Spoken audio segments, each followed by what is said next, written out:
और नहीं sorry, importance from infrastructure देख लो एक बार, importance of infra, social infra, economic infra, health sector में ये तीन मुझे लगता है इंपॉर्टेंट है। इंपॉर्टेंट वैसे नहीं है यार, मतलब ये यही टॉपिक्स बचा हुआ है, इसके अलावा क्या है, रूल ऑफ प्राइवेट सेक्टर वाला पार्ट है, उसके अलावा तो बाकी चीजें ऑलमोस्ट कवर ही हो गया।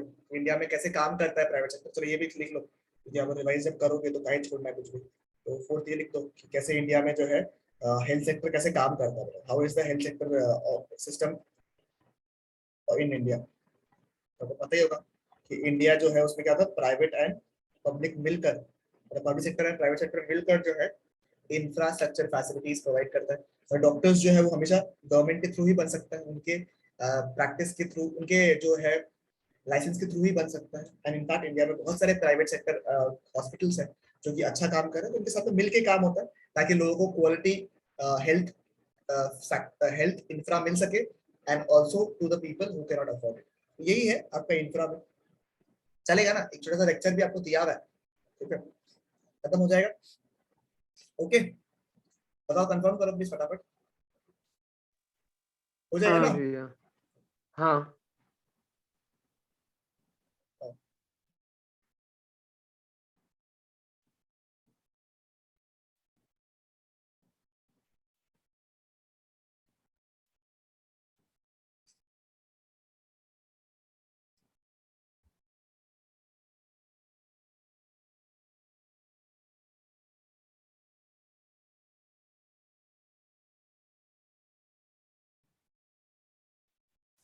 तो चैप्टर नंबर 10 अपन रिवाइज करें। चैप्टर नंबर 8 में मैंने आप लोग को इंपॉर्टेंट चीजें बता दिया, ठीक है। जब रीडिंग करना, उसका जो लेक्चर है जो रिवाइज भी कर रहा था उसको भी मैं अटैच करवा दूंगा ताकि आप लोगों को देखने में इजी हो जाए। चैप्टर नंबर 7 इंपॉर्टेंट चैप्टर है देखो। चैप्टर नंबर 7 इसलिए इंपॉर्टेंट है क्योंकि इसमें से सवाल पूछते भी है और पूछे भी है और इंटरेस्टिंग भी है। मैं बोलूंगा एम्प्लॉयमेंट चैप्टर जो है वो काफी इंटरेस्टिंग है, तो फटाफट एक बार रिवाइज कर लेते हैं, एक बार फटाफट जान के, ठीक है। मैं बोलूंगा चैप्टर जो है पूरा का पूरा जो एम्प्लॉयमेंट चैप्टर है, ठीक है, उसको मैंने 3 पार्ट में डिवाइड किया, ठीक है। पूरा जो एम्प्लॉयमेंट चैप्टर है उसको मैंने 3 पार्ट में डिवाइड किया। एक है आपका बेसिक कंसेप्ट, एक है आपका एम्प्लॉयमेंट होता क्या है, इसमें हम आपको फॉर्मल, इनफॉर्मल, कैजुअल सब आ जाता है। एम्प्लॉयमेंट टाइप्स बोल सकता है बेसिकली, लिख ही देता हूँ, एम्प्लॉयमेंट टाइप्स और अनएम्प्लॉयमेंट, ठीक है। ये 3 चीजें, बेसिक कंसेप्ट, एम्प्लॉयमेंट टाइप्स और अनएम्प्लॉयमेंट, ठीक है। आइए सबसे पहले बेसिक कंसेप्ट में वर्क करते हैं, ठीक है। सबसे पहला डेफिनेशन जो दिमाग में रखना है, ये आपके सैंपल पेपर में भी दिया हुआ है, ठीक है, ये आपके सैंपल पेपर में भी है।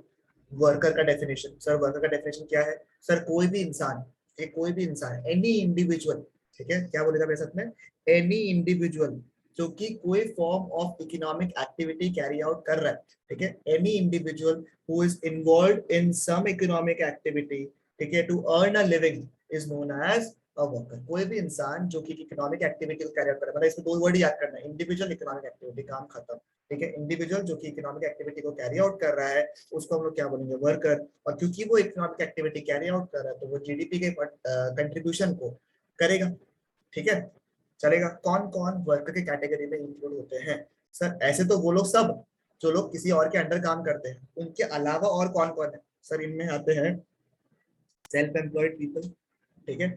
ऐसे भी लोग जो कि टेम्परेली एब्सेंट है, मतलब परमानेंट एब्सेंट नहीं है, टेम्परेली एब्सेंट है, उनको भी हम लोग क्या बोलेंगे, वर्कर बोलेंगे, ठीक है। और जो किसी बड़े वर्कर को, यानी मेन वर्कर को असिस्ट कर रहा है, वो इंटर्न भी होगा तो भी वर्कर है क्योंकि वो बड़े वर्कर को असिस्ट कर रहा है। तो those people who are under an employer obviously they are a worker. उनके अलावा 3 चीज, सेल्फ एम्प्लॉयड लोग जो है वो भी वर्कर है, टेम्परली एब्सेंट है वो भी वर्कर है, और अगर कोई इंसान मेन वर्कर के अंडर काम कर रहा है तो उसको भी अपन क्या बोलेंगे, वर्कर बोलेंगे। बात समझ में आया क्या, यानी कि वर्कर्स कौन कौन है सर, चलो किसी और के अंडर काम कर रहे हैं, those are known as paid workers, and those किसी और के साथ में खुद से काम कर रहा है उसको क्या बोलते हैं अपन, सेल्फ एम्प्लॉयड वर्कर्स। क्या बोलते हैं अपन, सेल्फ एम्प्लॉयड वर्कर्स, ठीक है, समझ में आया ना। ओके ठीक है, तो ये आपको क्लियर हो गया होगा मेरे हिसाब से, बहुत सिंपल सा। नेक्स्ट बहुत important 2 concept, labour force, work force. Problem क्या है, दोनों में से आप बोलोगे भैया कौन से ज्यादा इंपॉर्टेंट, तो मैं बोलूंगा वर्क फोर्स, बट दोनों जानना जरूरी है, कंफ्यूज हो जाएगा नहीं तो। लेबर फोर्स मतलब क्या सर, लेबर फोर्स मतलब 2 लोग, कौन सा 2 लोग, एक जो लोग एक्चुअली काम कर रहे हैं, एक क्या, जो लोग एक्चुअली काम कर रहे हैं, दूसरा कौन, जो सीकिंग है एंड आर और अवेलेबल फॉर वर्क, माने कि जो लोग एक्चुअली में काम कर रहे हैं और जो लोग काम ढूंढ रहे हैं या फिर अवेलेबल है काम करने के लिए, उन दोनों को जोड़ दिया तो मुझे मिलेगा वर्क फोर्स या लेबर फोर्स। लेबर फोर्स, ठीक है, तो कंफ्यूज नहीं होने का। लेबर फोर्स मतलब वो लोग एक्चुअली काम कर रहे हैं, साथ में वो लोग भी जो लोग सीक और आर अवेलेबल फॉर वर्क, यानी कि जो लोग काम ढूंढ रहे हैं या फिर अवेलेबल है, उन दोनों को अगर मिला दिया तो क्या बोलेंगे अपन, labour force. Those who are working and those not working but they are seeking or are available for work, ठीक है। कौन कौन लेबर फोर्स का पार्ट में नहीं आता है, old and handicap people because they are not available for work, जो लोग एक्चुअली में काम करना ही नहीं चाहते, क्योंकि यहाँ पे कौन है, जो लोग actually seeking and are available है, उन्हीं को हम लोगों ने क्या बोला है, लेबर फोर्स का पार्ट माना है, ठीक है। तो those who are not willing to work, those who are old and handicap people and those who are not available for work, उन्हें हम लोग क्या बोलेंगे, लेबर फोर्स, ठीक है। अब उससे हमारा एक रेशियो निकलता है, उसको बोलता है लेबर फोर्स पार्टिसिपेशन रेट। बहुत सिंपल है, क्या है सर, कितना लेबर फोर्स है बाय व्हाट, टोटल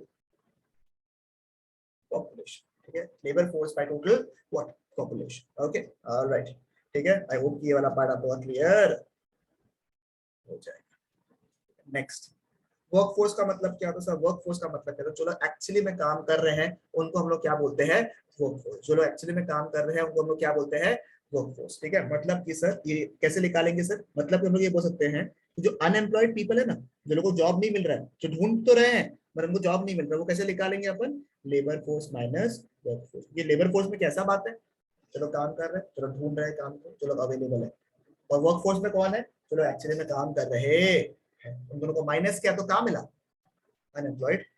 इनसे भी कुछ रेशियो निकलता है कि हाँ जी, उसको बोलते हैं वर्कर पॉपुलेशन रेशियो। सो क्या बोलते हैं अपन, worker population ratio. Worker population ratio कैसे निकालता है अपन, number of workers divided by total population into 100। जो लोग एक्चुअली में काम कर रहे हैं, number of workers who are actually working divided by total population into 100, ठीक है। इसका एक सवाल ये भी पूछता है आपको कि सिग्निफिकेंस क्या है किसका, ठीक है, वर्कर पॉपुलेशन रेशियो का। सर सिग्निफिकेंस क्या है, सर ये बताता है सोसाइटी में एक्चुअली में कितना लोग काम कर रहा है, ठीक है, क्योंकि लेबर फोर्स क्या बताता है, जो लोग काम कर रहे हैं और जो लोग अवेलेबल है काम करने में, दोनों के बारे में बता रहा है लेबर फोर्स पार्टिसिपेशन में। ये क्या बता रहा है, वर्कर पॉपुलेशन रेशियो, वो ये बता रहा है कि सोसाइटी में भैया कितना लोग एक्चुअली में काम कर रहे हैं, एक्चुअली में है, क्योंकि जितना लोग काम कर रहे हैं वो लोग ही क्या कर रहा है, कंट्रीब्यूट कर रहे हैं किसमें, the production of goods and services. 2 point एक ही पॉइंट में आगे क्या क्या, नंबर 1 वो बताता है कि प्रोपोर्शन ऑफ पॉपुलेशन जो कि एक्चुअली में काम कर रहे हैं और वो लोग क्या कंट्रीब्यूट कर रहे हैं, गुड्स एंड सर्विसेज के प्रोडक्शन। नेक्स्ट, ठीक है। सेकंड ये भी बताता है, सेकंड ये भी बताता है आपको कि कोई देश में क्वालिटी ऑफ एम्प्लॉयमेंट कैसा है, ठीक है, क्योंकि समझ में आ जाएगा ना, चलो बोले कि मेरे पास भी जॉब है पर वो जॉब जो है बहुत एवरेज लेवल पे कर रहा है, दैट इंडिकेट्स व्हाट, कि जॉब तो मिल रहा है but the quality of employment is not good. तो द वर्कर पॉपुलेशन रेशियो जो है that determines what the quality of employment. बात समझ में आया, और साथ में ये भी समझ में आया, फॉर एग्जांपल क्या हुआ, सोचो वर्कर पॉपुलेशन रेशियो जो है वो 50% था, ठीक है, वर्कर पॉपुलेशन रेशियो जो है वो था 50%, अचानक से अगर वो 45% हो गया तो वो क्या समझ में आ रहा है कि हम लोग को ये भी समझ में आ रहा है कि लोग बाग जॉब तो ज्वाइन कर रहा है और लोग छोड़ भी रहे हैं, मतलब they are also showing what, the attachment with the worker. So 3 point अपने को समझ में आया सिग्निफिकेंस में। नंबर 1 क्या बोला, सिग्निफिकेंस क्या बोला, proportion of people who are actually working, वो लोग गुड्स एंड सर्विसेज में कंट्रीब्यूट कर रहे हैं, the quality of employment and the attachment that it possesses with the job. ये 3-4 पॉइंट है जो कि हमने ना यहाँ से समराइज कर लिए हैं, ठीक है। एक सेकंड, नेक्स्ट कुछ एनालिसिस वाले क्वेश्चंस थे, ये मैंने ऑलरेडी चैप्टर नंबर 10 में डिस्कस कर लिए हैं, तो उसको अपन आराम से खत्म करने का, ठीक है।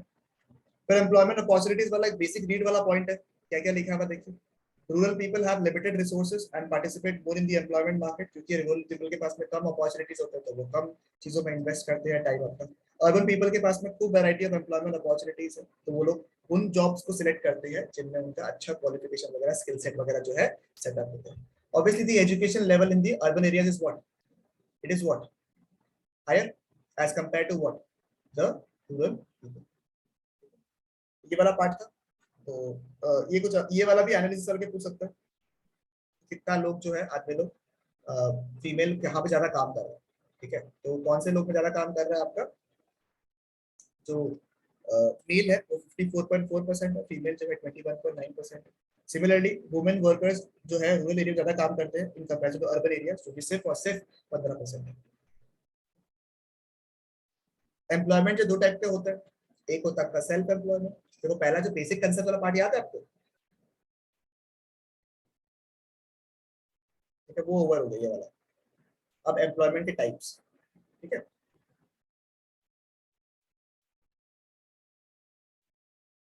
अलग अलग टाइप की एम्प्लॉयमेंट होती है।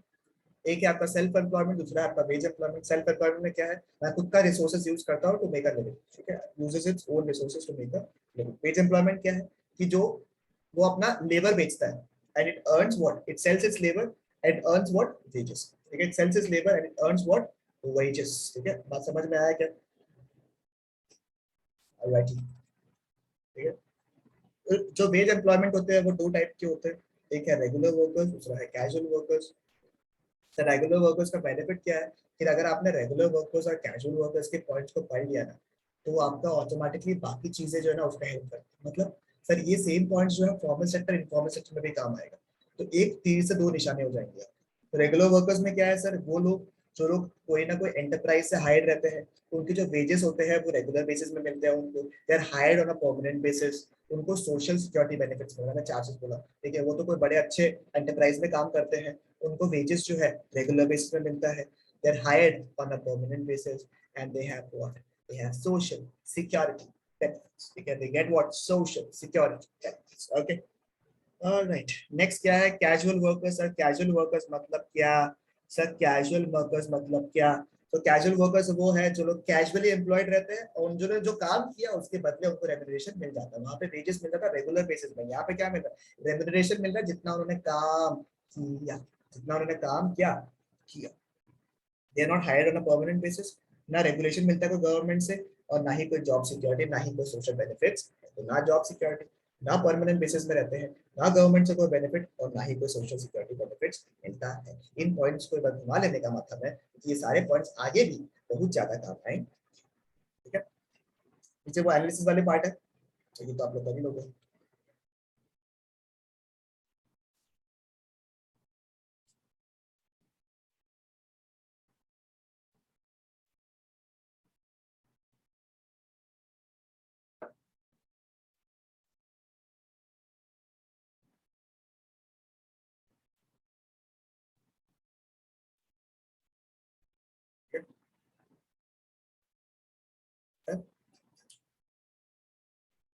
नेक्स्ट अच्छा क्वेश्चन लगता है मेरे को एग्जाम के लिए, बहुत इंपॉर्टेंट पार्ट है, जॉबलेस ग्रोथ बोल के पार्ट है ये वाला, ठीक है, जॉबलेस ग्रोथ बोल के है। अब जॉबलेस ग्रोथ का मतलब क्या? अच्छा सुनो ना, एक सवाल था, worker sorry women worker ratio कितना होगा, sorry women worker population ratio पूछा था आपको, तो वो कैसे निकालेंगे सर? वर्कर पॉपुलेशन रेशियो कैसे निकालते हैं? Number of people who are actually working divided by total population into 100। अब वुमेन को क्या होगा, वुमेन वाला क्या होगा, तो number of women who is actually working divided by total population, एकदम ये चीज, ठीक है।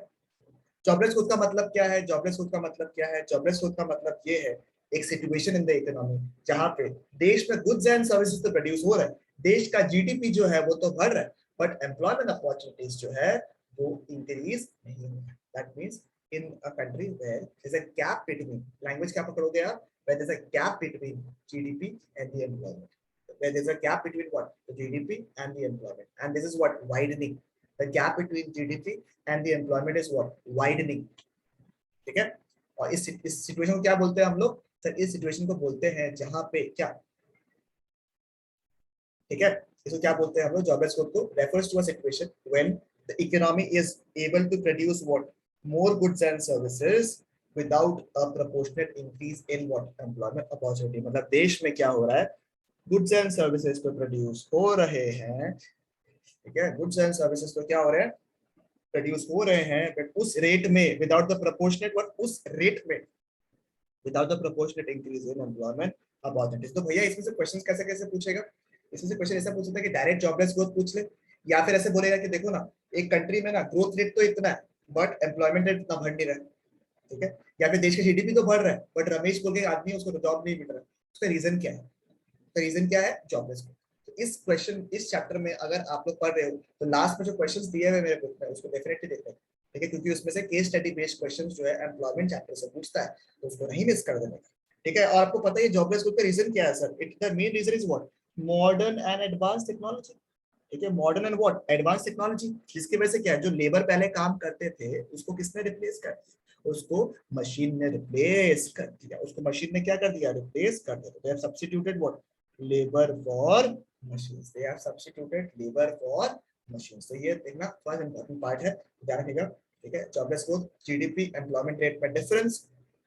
ठीक है, गुड्स एंड सर्विसेज बढ़ रहा है but without the proportionate increase in employment opportunities. इसका रीजन क्या है? Due to the development of modern and advance technology.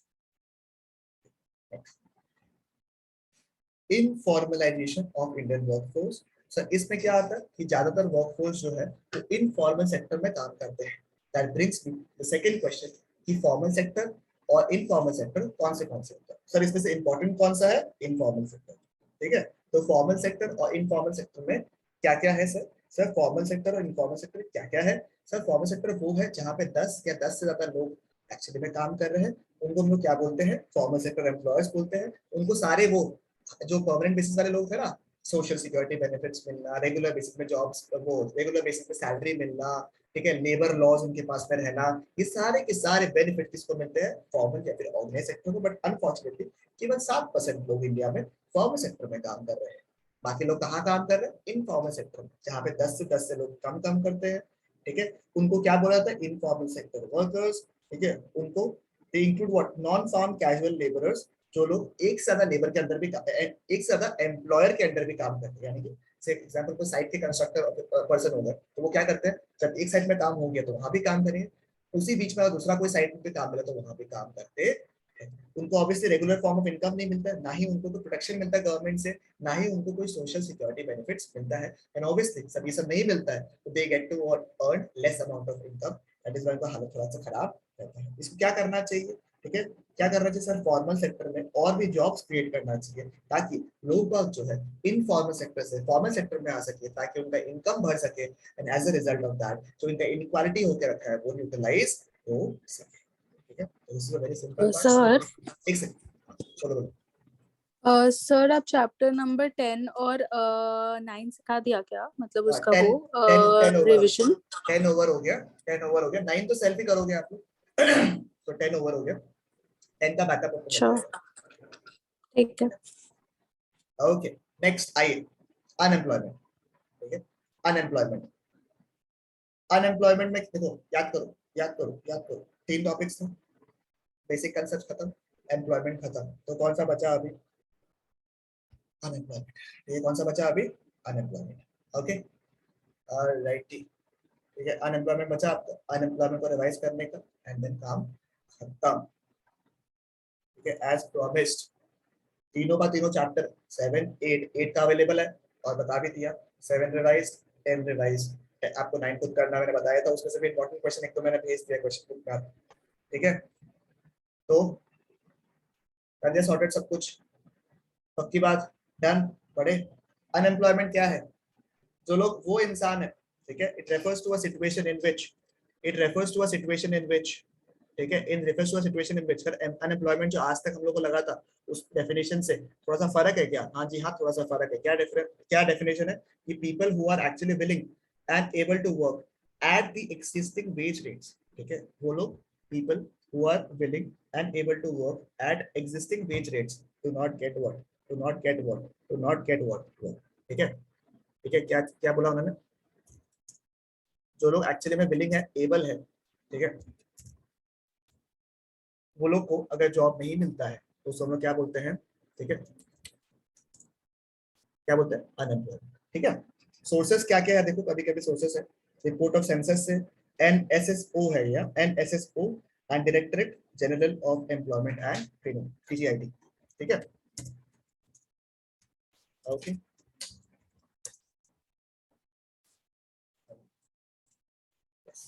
ठीक है। टाइप्स ऑफ अनएम्प्लॉयमेंट, यहाँ पे 3 टाइप के अनएम्प्लॉयमेंट को डिस्कस किया गया है। ऐसे और भी टाइप के होते हैं कि हाँ जी हाँ होते हैं, ठीक है, 3 डिस्कस किया गया है। Disguise, seasonal and open. एकदम सिंपल लैंग्वेज बताता हूँ। डिस्गाइज जनरली वो एग्रीकल्चर वाला एग्जांपल है, 10 लोग चाहिए 12 लोग हैं, 10 लोग चाहिए 12 लोग हैं, तो जो 2 लोग एक्स्ट्रा है वो लोग क्या है? डिस्गाइजली अनएम्प्लॉयड है, मतलब जितना लोग चाहिए वो लोग से ज्यादा वो लोग क्या है, लोग हायर करके रखिए। बेसिकली उनका net productivity, net output, extra workforce created is zero. ठीक है, the extra contribution of extra workforce is what, ये लैंग्वेज आना चाहिए। ठीक है, contribution of extra workforce is what zero. मतलब कि वो एक्स्ट्रा कुछ भी प्रोड्यूस नहीं कर रहे हैं, वो लोग सिर्फ है फॉर द सेक ऑफ होना। ठीक है, यानी कि उनको दिखने में तो क्या लगता है कि ये लोग, उनके पास जॉब है, बट एक्चुअली में जो नेट कंट्रीब्यूशन है, आउटपुट जो है वो क्या है, बिल्कुल जीरो। ठीक है, आउटपुट क्या है, बिल्कुल zero. This is called what, disguise unemployment. Next क्या है आपका, सीजनल अनएम्प्लॉयमेंट। नेक्स्ट क्या है आपका, सीजनल अनएम्प्लॉयमेंट। अब सीजनल अनएम्प्लॉयमेंट क्या होता है, ठीक है, सीजनल अनएम्प्लॉयमेंट क्या होता है, नेटवर्क इशू है शायद हल्का हल्का, तो मैनेज कर लेना प्लीज। ठीक है, सीजनल अनएम्प्लॉयमेंट में क्या होता है कि वो लोग सीजन बेसिस में कभी कभी एम्प्लॉयड रहते हैं, कभी कभी अनएम्प्लॉयड रहते हैं, काम करते हैं। ओपन अनएम्प्लॉयमेंट में क्या है, ओपन अनएम्प्लॉयमेंट में क्या है कि भैया ओपनली वो दिख रहा है कि वो क्या है, अनएम्प्लॉयड है। They are not getting the work, वो लोग विलिंग है, एबल है, but they are not getting actual work. ठीक है, क्योंकि उनको क्यों बोलते हैं ओपन अनएम्प्लॉयमेंट, क्योंकि ओपनली दिख ही रहा है कि वो लोगों को क्या है, जॉब नहीं मिला। आराम से आप काउंट कर सकते हो कि हाँ तेरे पास जॉब नहीं है, तेरे पास जॉब नहीं, तेरे पास जॉब। देखो, seek and count it in terms of number of unemployed people and workers are what items। इसमें डिफरेंस क्या है डिस्गाइज्ड और ओपन में, डिस्गाइज और ओपन में डिफरेंस क्या है। ठीक है, डिस्गाइज एंड ओपन में डिफरेंस क्या है कि डिस्गाइज में दिखता नहीं है कि यू एक्चुअली नॉट अनएम्प्लॉयड। ठीक है, but in case of open unemployment क्या है, दिखता है clearly that you are unemployed. ठीक है, तो ये एक सवाल पूछ सकता है आपको। ठीक है, कॉजेस, कॉजेस एंड रेमेडीज तो बहुत ही बेसिक है। ठीक है, क्या क्या था आपको याद है, slow rate of economic growth was the cause of unemployment. इसके अंदर के पॉइंट्स प्लीज, दो पॉइंट बहुत सिंपल सिंपल तरीके से दिए हुए, इसको प्लीज रीड कर लेने का। और इसका सॉल्यूशन क्या था, accelerating the growth of GDP, population explosion, control the population growth, effective education system, education system को चेंज ही कर दो, एजुकेशन सिस्टम को क्या कर दो, चेंज ही कर दो। फिर क्या था, स्लो ग्रोथ ऑफ इंडस्ट्रीज, ये अच्छा पॉइंट था कि आप छोटे एंटरप्राइजेस को ग्रो करो ताकि वो लोग जॉब्स क्रिएट करें। फॉल्टी प्लानिंग, अच्छा प्लानिंग करो। और अंडर डेवलप्ड एग्रीकल्चर जो है क्या करना पड़ेगा, डेवलपमेंट ऑफ एग्रीकल्चर। तो ये कुछ रीजंस है, ठीक है, या कॉजेस बोल सकते हो ऑफ अनएम्प्लॉयमेंट, एंड कुछ रेमेडीज दिए हुए हैं। ठीक है, वही economic growth, agriculture, population growth, education system, ये सब के ऊपर है। आप अंदर के पॉइंट्स को आराम से बना सकते हो। तो इसमें हाईलाइट करने का मेन आपका पॉइंट होना चाहिए कि आपका जो ये मेन पॉइंट्स है ना, उसको अच्छे से आना है। ठीक है, वो गलत नहीं होना चाहिए। जैसे इंपॉर्टेंस ऑफ इंफ्रा, जो पॉइंट्स बुक में लिखे हुए हैं वही यूज करोगे। अनएम्प्लॉयमेंट का अगर ये ऐसा क्वेश्चन आया, ऑप्शन नहीं है आपके पास में सेम पॉइंट लिखने का, अंदर का हल्का फुल्का आप जो मैंने लिखा है वैसे लिख लो आराम से, पर जो पॉइंट्स है वो सेम होने चाहिए आपके लिए, ऑप्शन नहीं है आपके पास। ठीक है,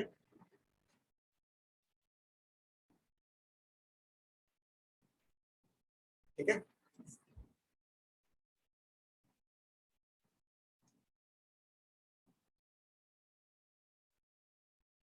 ओके, ये डिस्कस किया अपन ने। ठीक है, the causes and remedies of what, the causes and remedies of what, unemployment. इसको रीड करने का है आप लोगों को, पॉइंट्स मोटा मोटी दिमाग में सेट हो ही गया, तो काफी बार रिवाइज किया था आपने ये वाला पॉइंट। लास्ट पे क्या है, तो गवर्नमेंट क्या क्या चीज कर रहा है ताकि देश में जो है अनएम्प्लॉयमेंट सॉल्व हो सके।